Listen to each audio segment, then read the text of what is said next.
Hello ladies and gentlemen, today I want to discuss in detail my issues with BfA and why, at least for me, it's resulted in the largest and fastest loss of friends and similar-minded players than any expansion so far.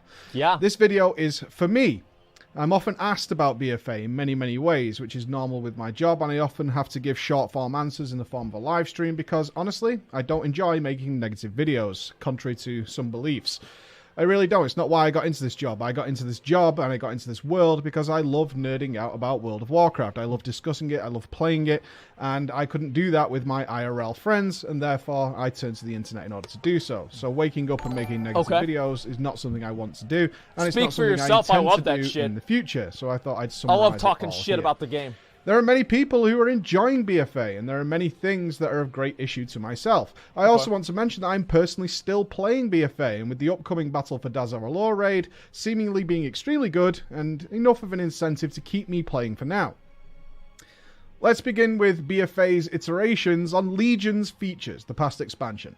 At this point, it's common knowledge that BfA was released before it was finished. It had a shorter alpha-beta lifecycle than previous expansions, which was sadly coupled with Blizzard's refusal to communicate with the player base during the beta-alpha cycle.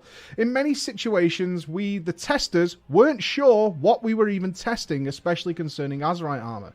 Azerite armor was released randomly without any information regarding what content or longevity or released pieces were intended to be used for or acquired from. Azerite armor is not the only example I could use, but the lack of communication was universal. The issue for us testers is that we were forced to fill in the blanks of intention and purpose with speculation that fits the facts we had at the time. Despite enormous efforts from content creators such as myself to do their best to give feedback, for all we know, we were giving feedback on features that were never intended to be used in that way, so we had to guess what they were. In Legion, the artifact system was met with skepticism when it was announced. The idea of every rep paladin having an Ashbringer, a sword with a great deal of legacy behind it, seemed ridiculous. And the skepticism was passed over for the most part when the weapons were put into practice. For many, a slight return to a familiar talent tree of old with branching paths was exciting on its own. Even though you got Not only this, but the weapons were also the source of the next level of character progression in the form of new spells and modifications to how a current player's toolkit worked. I'm certainly not going to pretend it wasn't an illusion of choice. Of course, the game was designed around all players having everything the artifact weapons had on offer. Yeah, obviously. But the process itself was decent enough to create the visions of what was to come, and receiving some sort of character reward for every artifact level gained. They also came with a tailored spec scenario to acquire the weapons, which were at the player's discretion as to when to complete them. Players could either unlock all their class weapons immediately, or save their off-spec weapons until later. Importantly, once the artifact weapons bonuses had been achieved, they were achieved, and not taken away from the player. Unlike the primary issue with the artifact weapons for players was they were separate for each spec. As each weapon needed to be individually powered up, it unfairly punished players who enjoyed the variety of specs their class had on offer. A shaman who raises elemental but heals in PvP would need to do considerably more farming to boost both weapons in comparison to a tank-only paladin who only had to boost a single artifact. Combined with the relic slots to boost the strength of the weapons, it created further issues for those players. Do I use this relic on my raid weapon or my PvP weapon? Again, giving advantages to players without those dilemmas. That is in BfA, the Azerite system, with its Heart of Azeroth, was designed to fix this issue. This time, no spec-specific grinds. Now a player would boost one single item and instead use the strength of the necklace to power Azerite armor acquired through play. I would also add here that it solved the problem in Legion of inventories filling up endlessly with artifact power items, as in now, regardless of what spec you played, the power would immediately go into the necklace. The first problem here is that Blizzard backtracked on the original intention of artifact power, which is a ridiculous mistake to make. Just like usual. When coming into Legion, Blizzard was actively aware of the overabundance of proverbial carrots to get players to do certain content. All they had during much of Warlords of Draenor and previous was gear or gold. It simply was no longer viable to continually tempt players into all areas of the game via just those two systems. Well, because if nobody you had cares gear about and gold, the money, then any new content is immediately pointless, which led to arbitrary currencies being developed to reset the individual player's economy. I believe this actually epitomizes an intrinsic mentality issue that has been epitomized in Battle for Azeroth. Players won't do content without having a worthwhile reward for doing it. On the face of it, it may seem normal. You may even agree with this. I mean, yeah. And it has led Blizzard down a long road of reward Okay. first, content later. Instead of asking, would I do this content if it didn't have a reward?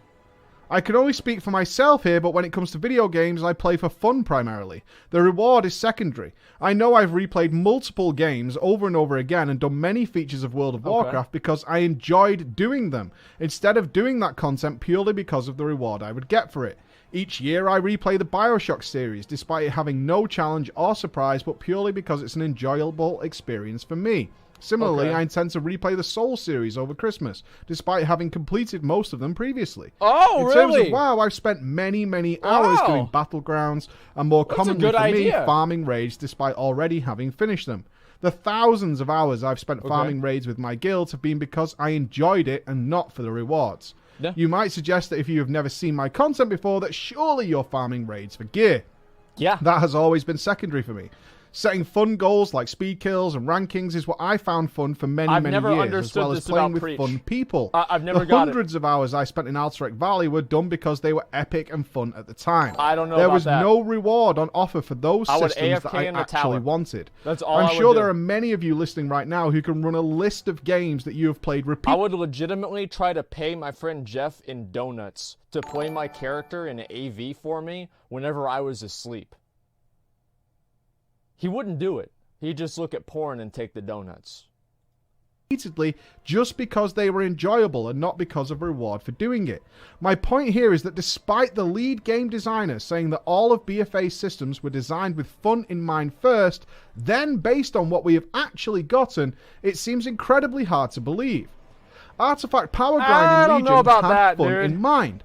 No matter what content your character would take part in and whether or not there would be a direct reward for doing so. If a friend's fresh alt wants to do some low-level Mythic Plus which has no gear benefits for you, you would still gain reasonable artifact power regardless, giving you some progression anyway. The same goes for PvP, World Quest, raids, or whatever content you preferred to do. I understand and I accept grinds are a normal part of an MMO that intends to have longevity, and I believe Blizzard made a great decision in Legion. Everybody must do the artifact grind. The game is based on it. So let's allow them to do it by doing content they love and also for taking part in content that they might not be their favorite or rewarding, but it might benefit others they like playing with to do so. Maybe, even if they do that, they will find something new that they thought they would dislike, but they actually enjoy, expanding that player's enjoyment overall. Just like Island Expeditions. In BfA, the decision was made to completely 180 this system. Forcing the grind to take place in very specific content the player may or may not enjoy at all, but will have to do if they want to keep their necklace level current. Further to this, the necklace levels are required to activate various armors are entirely contrived. It's punishing to some while being irrelevant to others. The Azerite armor has many issues. Let's not forget here that their goal of simplifying gearing in World of Warcraft has led to one of the most complex systems ever in BfA. But I'm not going to go into the traits in this video. Look at these charts here, boys. It's like I'm in a stock market. Like if I spend as much time learning everything about the Azerite traits, I'd be able to make $1 million a day selling socks. Did I say socks? Let's just keep going. The only counter is to make the main bonuses of the Azerite armor easily accessible with an extremely low necklace requirement. Counter to this, however, if you make the bonuses easily accessible, then the artifact power grind might as well not exist. These 2 points are at complete odds with each other and cannot reconcile. The solution Blizzard have implemented is to inflate the necklace requirements on higher gear. The difference between fully unlocking a Raid Finder helmet and its mythic counterpart is 6 necklace levels. That's so representing fun. roughly 6 weeks of extra farming in order to unlock it. 6 weeks. This has created a big disconnect amongst players, as gaining necklace levels is an exponential system. It's not Each extra level requires far more grinding than the last. The combination of catch-up mechanics and a greater section of the player base being below the mythic raid level means that if they do not enjoy the specific ways of gaining Azerite levels, then they are free to do considerably less or none at all if they choose to, while easily unlocking their armor. Yo, fuck that guy right there. Like, fuck that guy for real. I've been trying to farm pirates for weeks, but he has the mount and I don't have it. Fuck that guy. Versa, acquiring better this is armor one of the pushes new you ones. more into content you may or may not enjoy for a longer period of time. Even though there is a catch-up system in place making it easier to acquire these required levels later in the expansion's lifetime, it is of little benefit to the player that identical rewards require such an extra distance to travel. Well, of course it's a benefit I have to the this player. gear now. That means they get to It play the being game easy longer. later is And if they're playing completely the game irrelevant. longer, they're having the fun. system is also What do you mean? unsustainable long-term without eventually collapsing on itself. I'm sure That's why some they will have a say new that the expansion. primary and Problem important solved. bonuses are the easiest to get, so it's not a big deal. Okay. And they're right. The only shows how dumb this system is. Gaining the maximum benefit early and the less important ones later again makes the necklace leveling system futile and unrewarding.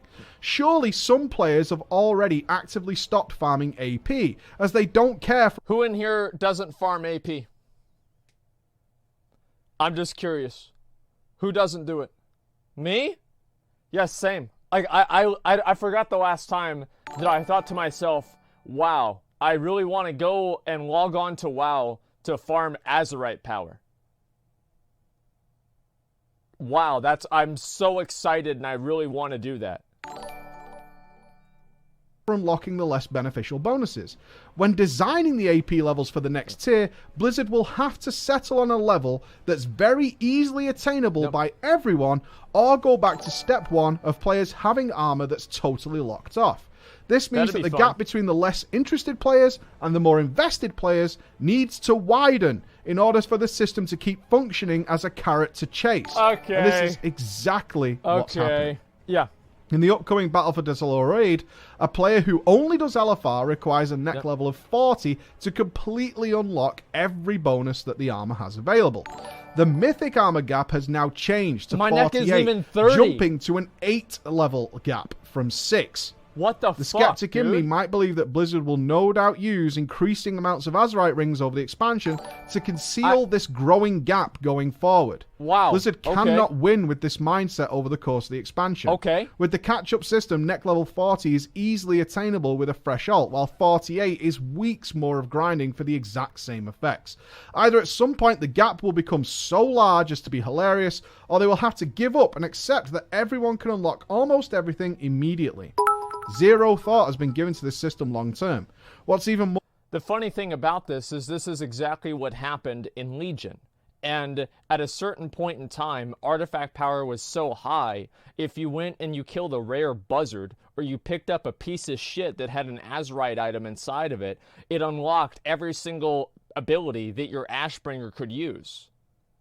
So we got from the beginning, right, where people were trying to farm out like 1 or 2 traits a week, to people kill a buzzard and the weapon is entirely empowered. Now, what does that make you do? That makes you think, man, why am I even playing the game until the end of the expansion? More concerning is that the system is fundamentally unfun. No one wins from this. Yeah. Regrinding identical bonuses repeatedly over the course of the expansion just isn't fun. And Blizzard has explicitly said they're aware of it, and yes, it sucks. Further... So the way that they decided to solve this problem, that we agree that refarming traits doesn't feel great, is they are going to make it to where you have to refarm traits. So they acknowledged that it doesn't feel great, and they don't have a solve for that issue today, and it's something that we have to simply accept as a downside to the system for other reasons. I feel like I'm talking about God putting original sin on earth and then having to bring his son and kill his son to get rid of something that he put there in the first place. Blizzard is God. What do you mean it's a downside of the system whenever you create the fucking system? Like, that you make the system. You just fix the fucking system or you change it. You're God in WoW. What do you mean you have to accept the downside? It makes the perspective of the grind very broad depending on your point of view. From the perspective of a player doing some odd LFR and maybe some normal plugging and mid-level Mythic Plus, then the Azerite grind practically doesn't exist. Yeah. On the other end of the spectrum, at the high end, it's perpetually slow crawl to get your equipped gear to work the same as the older, lower level armor you already have left behind. Combine this with the system of gaining AP being from game systems which you may dislike, and you have a recipe for disaster for many players. I cannot tell you how much my heart sank to see players praising this system as they were able to unlock the armor on their alts so quickly. It seems futility and the pointless nature of this system is actually something to be celebrated.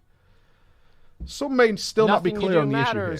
If the AP grind is nothing that concerns you, I recently gained neck level 33, allowing me to fully unlock all the bonuses on my Azerite armor. What Blizzard would suggest should have been a fun moment for me was a total waste. I've had this armor for weeks already, and I've already cleared all the content weeks ago.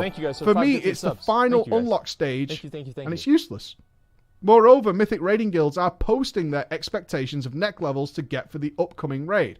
But instead of being motivated or something to look forward to, it's coming with a list of minimum things to try and make sure players don't burn out. You have to farm 400 island expeditions. On that subject, then, let's move on to islands and world quests.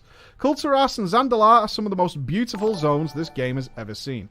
The art team has once again outdone themselves in creating a living, breathing world that is a joy to look at. It's such a shame, then, that the entire world has been designed for nothing more than basic world quests. While the same could be said of Legion, a new expansion is the time to grow and iterate on a system, otherwise the charm is certain to fade. World quests are a solid idea. They were great in Legion, a notably great addition.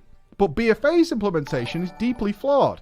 Instead of thinking, how can we improve this system, they think, how can we make it take longer? And if you go over to the World Quest in Dressfar, and you need to fill up the fucking bar, you've got to kill 150 pigs. If it takes them longer, they're going to have fun for more time. And if they have fun for more time, they're going to play the game longer. Boom. There it is. Blizzard should hire me. They seemingly designed it under the idea that players could dispense with it when they had reaped the primary benefits, making it relatively short-term. Ion said so himself in an interview. Let's suppose, then, that that was always the plan. Then it's even more disappointing that the entire landmass is designed to be utterly void a few weeks into the expansion when the rep grinds are done. I know if I was on the world design and art team that had built this spectacular land, I would be smashing my office to pieces upon hearing this. At best, we can say the world was given just enough thought to tide players over until the next additional land can be added, which is what is coming. Only the idea of the players abandoning world quests is only true if you don't want to progress your character. World quests are one of the only two ways of effectively gaining artifact power on a regular basis. I'll get to Warfronts later. I love how people keep referring in comparison to Legion, the world quest system not only wasn't expanded on it, but it objectively became worse. Let's start with the rewards. There are considerably less than what was on offer in Legion, and the rewards on offer have also been reduced. Gold in particular is radically reduced, so much so Blizzard had to retroactively nerf the gold bonuses from Legion after the release of BfA, as they were so much bigger.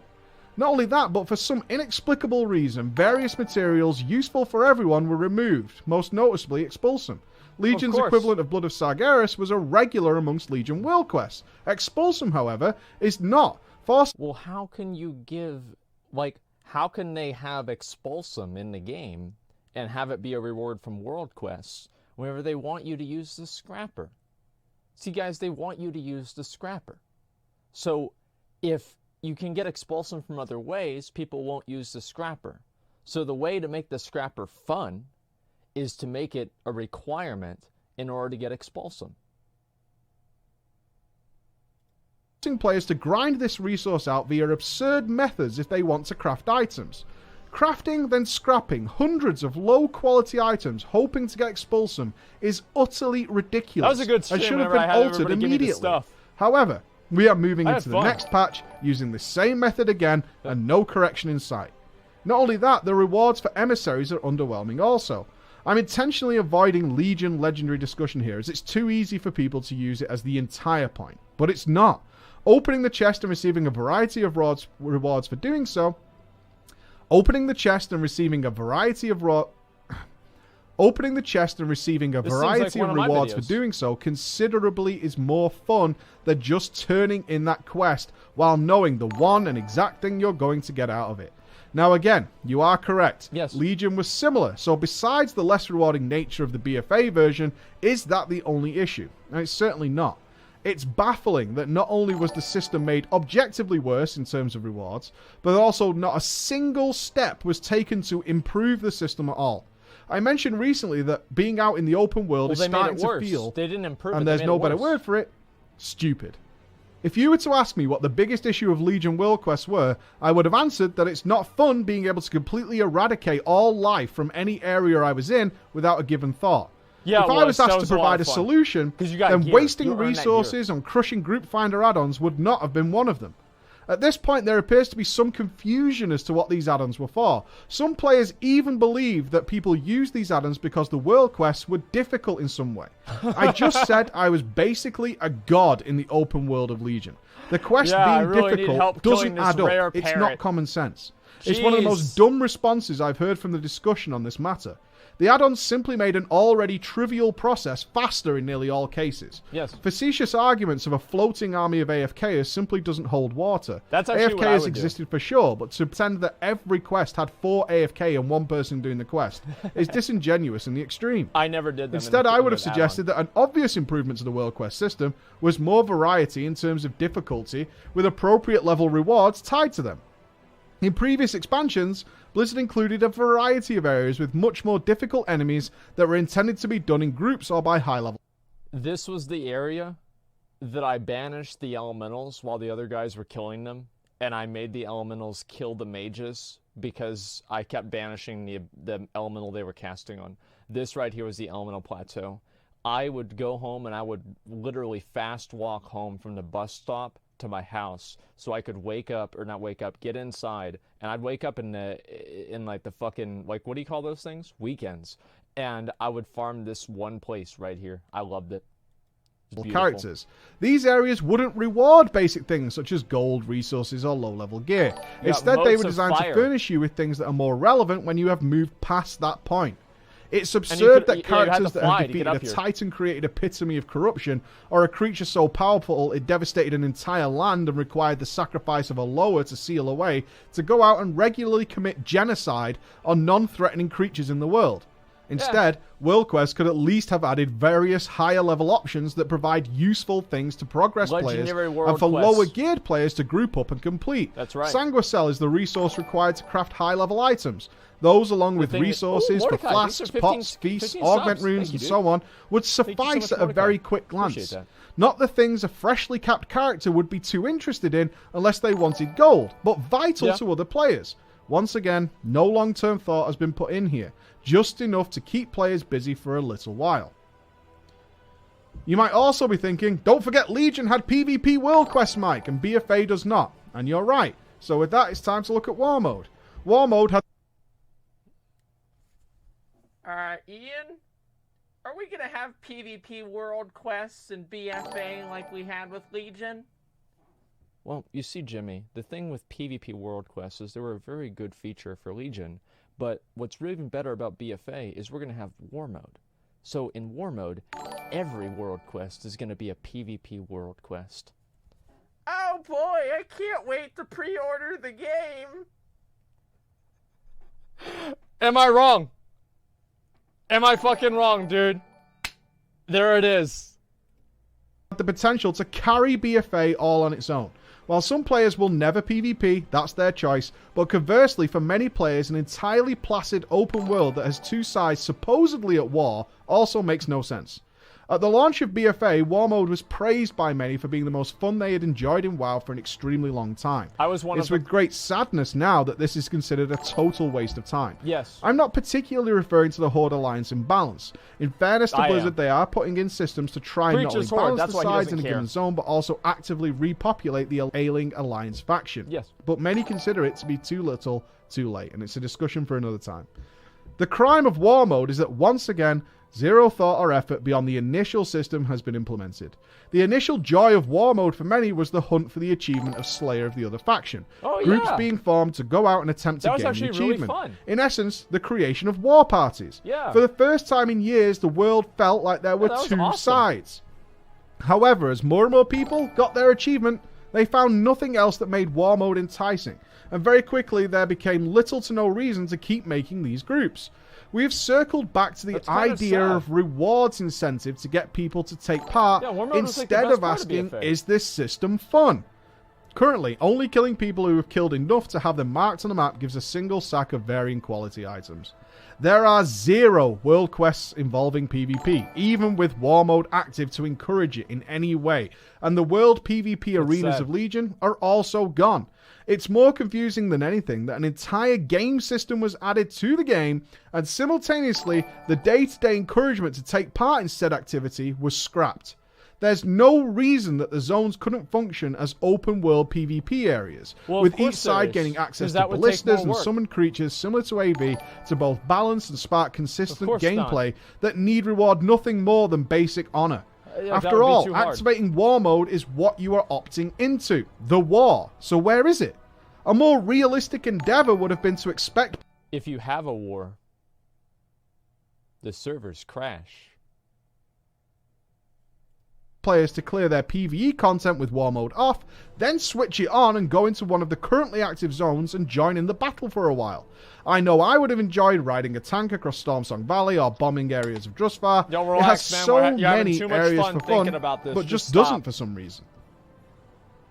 I want to move on to the mission board now, which essentially sums up many of BfA's features in a nutshell. It's just downgraded, and that's it. It beggars belief that this was allowed to go live. That's about right. Its primary function, if any, was to supplement reputation gain, but basic math would allow... Fucking relax. We're gonna play it after this. Okay?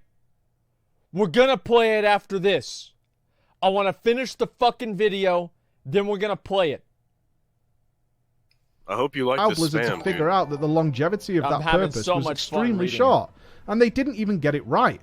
In Legion, the rep tokens from missions were bind on account, allowing you to speed up rep for alts. In BfA, they're bound to the character and still appear after Exalted, meaning a huge portion of the potential quests are entirely useless. For some reason, the variety of dungeon quests, raid quests, follower equipment, material bags, and follower customization for the open world have been removed, with nothing to replace them, making the mission table one of the dumbest game features.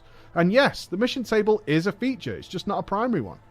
While Legion's missions table isn't fantastic by any means, in comparison it's the pinnacle of game design. There are more examples, such as rogues gaining various materials to use in the open world and unlock artifact-specific skins, and it adds to more solo and class flavour. In fact, at this point, it's simply bizarre we stopped using the class halls at all. There is no reason this content needed to be extinguished. They simply should have been updated to reflect the current threat against Azeroth. Just make it to where you don't Personally, there require were it. plenty of NPC characters in the class halls that could have added thoughts to the fact that Azeroth is bleeding to death. The areas were always neutral ground, so the war is a non-factor. It would probably have even been more interesting to use the faction war to show friction between the characters in the class halls. Certainly the Night Elves being angry at the Horde character for whatever happened to Teldrassil. As the war unfolds, the tensions could rise, leading to fun and interesting events within these neutral grounds. No. You might be waiting for me to discuss certain specific areas of content, such as Island Expeditions and Warfronts. And I haven't done, and there's good reason for that. They're not designed for me, and some people find them fun. There are many areas of World of Warcraft that are not designed for me, and here's a list of some of them. WoW is a great game. It always has catered to a wide variety of players, and with that I absolutely do not expect every feature to appeal to me. In fact, most of them don't. I will say I wish they did have some appeal to provide more variety in my own gameplay. A large part of this is that much of WoW's content for the past few years has been entirely focused in providing more routes for players to acquire gear, usually lower than that of extreme raiding, so it's an understandable consequence of my own focus. I'm stressing this as I'm not complaining. Mythic raiding isn't for most, so it makes sense that a lot of content would be for other players. My issue is that not until now was I particularly forced into content I didn't enjoy for the foreseeable future, even in Legion. If I was to check the timelines in Legion at this point, I already had my BIS Legendary, and with that, my active pursuit of them diminished significantly. Chasing after Legendaries after this point was purely a choice. Artifact power grinding would still continue, but once again out of choice. I actually enjoyed unlocking all the abilities, and primarily, I could do it in any form I liked. This is the final point I really want to discuss. is the removal of Master Looter from the game. Oh, At this point in my time, favorite. add-ons have simply recreated Master Looter for Okay. guilds while adding minor hassle of trade. Yep. The point that bothers me is that once again it has been confirmed, as it has countless times, that pandering to the most bitter and misguided members of the WoW player base has only served to frustrate players needlessly. You've got these dog shit ass LFR crybaby dog shit dipshit bad players on the forums talking about how Master Loot was bad for the game. You click on their profile and they haven't even finished LFR. They have a real life. They don't have time for this. But they do have time for you to tell you what to do with your life. That's why I love seeing the general forums and reading what they say. They don't even play the game, but they've got a very strong opinion on it. Skipping past the age-old argument for now, as you've heard them 1,000 times before, nothing has been solved by this change. No. Not surprisingly, in fact, it's made things worse. Yeah. As I said, guilds have adapted and moved on, as you would expect. However, those who outwardly advocated for this change have simply redirected their cannons at something else to destroy. There was a prevalent idea when the change was announced that it was to combat tyrannical guilds, abusing their players. Something that was no doubt happening on some occasions. I'm not going to dispute that. Yeah, it happened However, 6 the times. media focus on the discussion only painted guilds into a darker light than ever before. Quite a lot of players have never even played with Master Looter, and have certainly not been in an organized guild environment. And undoubtedly, some of them never thought that loot was being readily abused in guilds, which it wasn't in the many thousands of cases I talked to people about. Those players were then being educated on a situation that just didn't exist. If you've never raided before, you certainly weren't going to now. I would argue that if it was the community's perception of players, i.e. that all guilds are 4 or 5 greedy players abusing everyone else, then the removal of the Master Looter feature was never going to change that. Even if it did change, why would you want to play with those kinds of people anyway? For many who did argue this fact, no change whatsoever was going to get them back into raiding, and it hasn't. The numbers remain on a downward slope, as it has been for many years. This doesn't mean that nothing has happened, though. The same players who vehemently fought for this change, despite having no intention of reaping the so-called benefits, have simply begun campaigns to bring down the guild system as a whole. Never before have I witnessed so many people encouraging players to drop guilds or aim to scrap the guild system entirely, despite the clear and present data of the benefits of being in a good organized guild. What? There are far too many bitter and twisted gamers in all games. Breaking parts of the game to try and appease those people has never been successful, but it only serves to create frustration for those who had their part of the game affected. Once again, fun was changed to try and help those who simply don't care. My summary here is BfA is disjointed, it's underdeveloped, it lacks vision. Given the lack of development in so many areas, some not even mentioned for time, such as professions, it would appear to me that an extraordinary amount of time went into the Island Expedition AI at the expense of everything else. It's the only place I could see that received so much effort. As new features are brought in, something else related to it was destroyed. Instead of iterating and expanding on what worked last expansion, all of those systems appear to be downgraded in one form or another, while basic philosophies are flipped completely, making them unworkable. And a headache for Blizzard themselves. Some would suggest that you cannot judge an MMO expansion until it's completed, which is totally nonsensical. And you would not apply that to any other product you purchase. And maybe it'll be good at the end. If you believe it's acceptable to wait 1 or 2 years and hundreds of dollars or euros to decide if it is worth buying, then I have really no worthwhile discussion on that. I certainly wish people would buy things from me month on month for a couple of years without complaining, no matter how badly I was treating them. Again, some people are enjoying BfA, which is fine, but I stand firm that the issues I've mentioned above are objectively worse than they should be, and the justification for it seems totally lost. I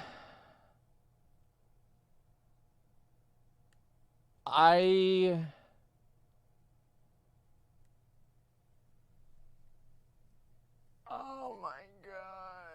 Why did they do these things? Like, I don't understand.